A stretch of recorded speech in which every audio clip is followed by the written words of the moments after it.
Welcome to Rebel Steps. I'm your host, Liz. Amy and I are still hard at work on Season 2. We plan to start releasing it in January 2020. For now, we have an important update. One of our interviewees from Season 1, David Campbell, who you heard in our jail support episode, is being unjustly imprisoned. His case is related to events that unfolded at the protest of an alt-right event in January 2018. At this protest, a police officer tackled David, breaking David's leg in 2 places. The officer then alleged that David had stalked, punched, and strangled an alt-right party attendee, and then tried to strangle the officer himself. These charges were dropped after surveillance footage failed to back up any of them, but they were replaced with the vague charge of gang assault. David took a non-cooperating plea for a sentence of 18 months in a local facility to avoid a trial and a much longer sentence far from his friends and family. The sentencing was this past Wednesday, so he's just started his time. This may seem like an outlandish story to many people. If the original charges were dropped, why did the case go this way? Because David was injured, it feels like the police were trying to justify their brutal handling of the situation, and so they could not drop all charges. That's the best I can do to understand it. Please consider supporting him. Go to freedavidcampbell.com. You'll find there how to write to him and mail books to him. There's also a link to donate to his commissary account. And if you're interested in writing a letter to him but aren't sure where to start, check out our Write a Letter episode in Season 1 for tips. Now I'm going to play his interview from Season 1, Episode 6. In this interview, he's referring to his release after the original arrest related to his case. Just a note on this, David used the name Jason during this interview because his court case was still going on. Now he's comfortable associating this with his legal name since the trial is over. Here's the interview.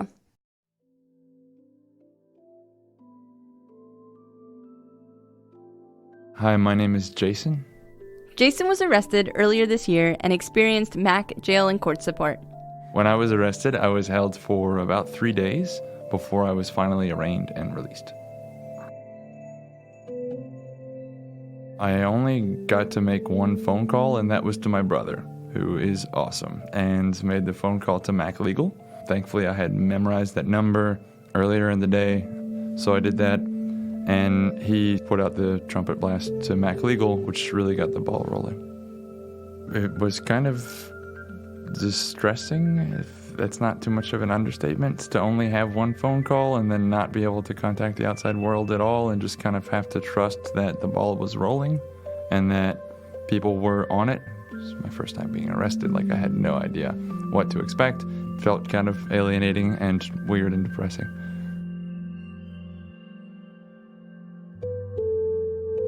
I was really impressed with the way everything worked. I mean, everything from me making that phone call on to me being arraigned was out of my hands.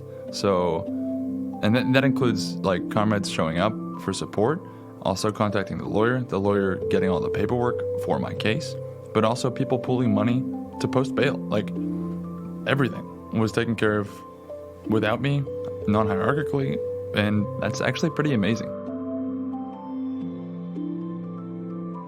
So I was actually shocked at the arraignment because I hadn't heard the charges against me. There were a lot of weird things going on with the circumstances of my arrest. So when the prosecuting attorney read off the summary of charges, I believe it's called, I was just freaking out because I was I didn't do that. That was a little bit of an extra chore for my lawyer. When I went out for the arraignment, I could see my brother there in the public seating area, along with a couple other friends, comrades from MAC, and that was a really good feeling as well. I mean, you can't really do much except just wave, but it was really good to see that there were people waiting there in this, it's a courtroom. It's big, it's imposing, it's boring, and there were people that were just weathering that to support me. Walking out of the courtroom, I didn't know, because again, this is my first time really dealing with the legal system in this way. I didn't know if I was free to go or not. So the 2 cops who had been posted with me walked me out, and they just started walking past me, and I'm like, hey, am I free to go? Yeah, I don't know. Because my lawyer had disappeared. They're like, yeah, you're good. And my brother was right there outside the door to the courtroom. So I gave my brother a big hug. I told him that it wasn't what it sounded like and that I was sorry, for putting him in the whole situation. And he hugged me back really strongly and said that he knew. And it wasn't a problem.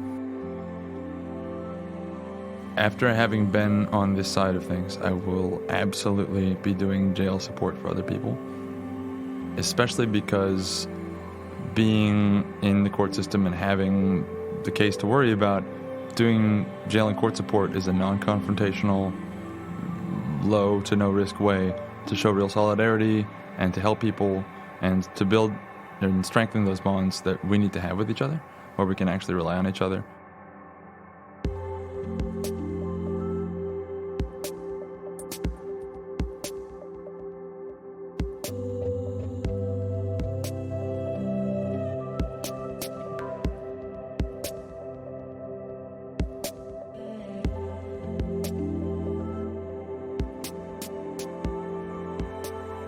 Dealing with an arrest is a dehumanizing and demoralizing experience. The act of just showing up can feel small when weighed against the brutality of the system, but these little bits of kindness are an important part of the struggle. Here's Jason on leaving his arraignment. We went around the corner, and in the hallway there were like 20 people just standing there in a semicircle, blocking up the hallway, waiting to see me, and started crying a little bit. I didn't want to just like go to pieces, but it was a really, really overwhelming feeling, and it was real solidarity. You know, it was present, it was personal. I'll never forget it, like for real. I will never forget that. People showed up there and waited in this boring, brutal environment just to support me. We can't win without caring for each other. You've been listening to Rebel Steps. I'm your host, Liz. Believe in yourself, trust one another, and get organized.